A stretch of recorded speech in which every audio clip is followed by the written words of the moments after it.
Thank you. This is my first time at the Boom Bar, guys. So I might have brought a friend or two with me. But it's my second time doing comedy, so I should be all right. You should be in reasonably safe hands. The first time was a little while ago. I was asked to do a gig at an event. So I said yes, and then I realised I didn't know how to do that, so I signed up for a comedy course. And I went into the comedy course, and the teacher started by saying, well, it's going to take you 10 years to be any good as a comic. And I went, no, I need to be funny by Thursday. Here's more money. Please teach faster. And and here I am. And it's great to be here. So I'm right in the middle of the evening, which is the story of my freaking life, right? I'm a middle child, and I'm Gen X, so I'm like in the middle of, our parents' generation, the boomers who sold us their spare houses for $200,000 or sometimes even $300,000, and Gen Z kids who blame us for not being able to afford avocados. And not just that, but I'm also middle-aged. So I'm going to be turning 50 this year. Hopefully. So one of the things you start doing at 50 is you start doing the pursuits that are suitable for middle-aged and smaller women. So I've been taking up dragon boating. Honestly, I've just come off the water before I got here. It's great. So dragon boating's... Anyone here do dragon boating? Yes. Yeah. Teammates over there. So dragon boating's great for the core. It's kind of like CrossFit, but with a boat and more yelling. So it's a form of physical exercise. It's wonderful.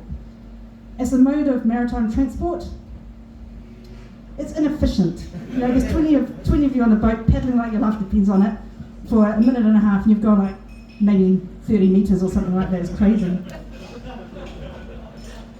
I play football as well. Go the Dragonflies! I don't play it well. I'm actually Wellington's worst striker.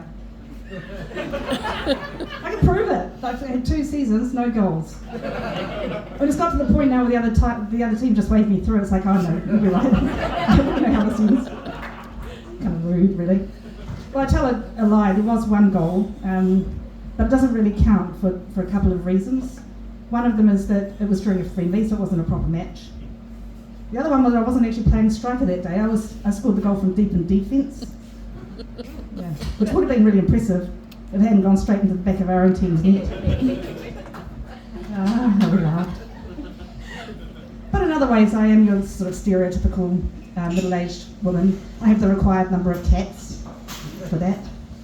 Yeah, I read somewhere, and somebody else mentioned tonight, toxoplasmosis. That's that bacteria that I read can get into the brains of people that live with cats. It turns them into complete simple idiots with total slavish devotion to their animals. Yeah, but I think that's fake news, because I've lived with cats for nearly 50 years and it's never happened to me. I'm completely immune, it seems. My 2 cats are just so cute. They've got little furry faces and whiskers and the toe beans.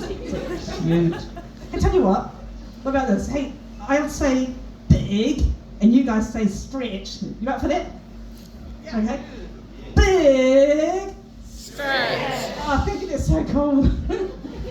No, I'm just having you on. I can give up cats anytime I like. And I will, just as soon as I've given Mr. Bingley his coddle deed and tucked him into his heated blanket. Yeah, so what else about me turning 50? Oh, yeah. Yeah, can I just check something with you guys? Did you guys, all leave school at a certain point in your life? Yeah, it's common. It's common. I didn't. I fully never left school. I didn't realise I was supposed to, and nobody kind of checked. So I work at a university, so I've been at school technically for 45 years. That kind of just happens. If you're a student, any students around? If you're a student, yeah, we've got a student there. If you haven't considered it as a career option, it is one way you can do it, right? Just fully don't leave. Eventually they'll give you a desk and a chair. And then after a while, people assume, well, she's got a desk and a chair, she must work here, so they start paying you. So, like a reverse internship. But other than that, there are some things that have changed since I was at school. Language changes, isn't it? Language changes. Stephen knows language changes. He's a linguist.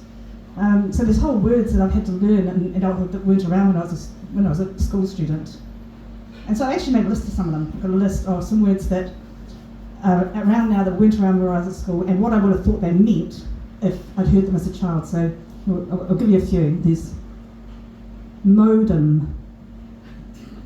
What Dad did to the lawns. Bitcoin. That's what old-timey pirates used to do to money to check to see if it was real or not. And where's Jasper? Here's one for Jasper. Skibbity. A little old lady that races down a mountain.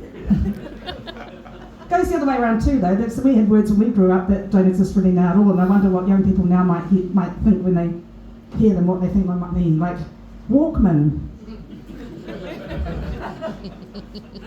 That's some kind of a superhero that gets around on Nordic poles. And floppy disks. That's like the slice of lemon that you get in gin and tonic. Yeah, gins and tonics. Yeah, that's another the difference between primary school and university. At university, after school on Fridays, we go down to the pub. Whereas at primary school, we used to preload behind the bike sheds and then go straight to the nightclubs. I'm a member of a drinking circle that's been going on since the 1970s here in Wellington. And I think some of those people are here tonight, aren't they? Down in Bristol on a Friday night, isn't that great? Actually, that group includes one of New Zealand's most preeminent historians.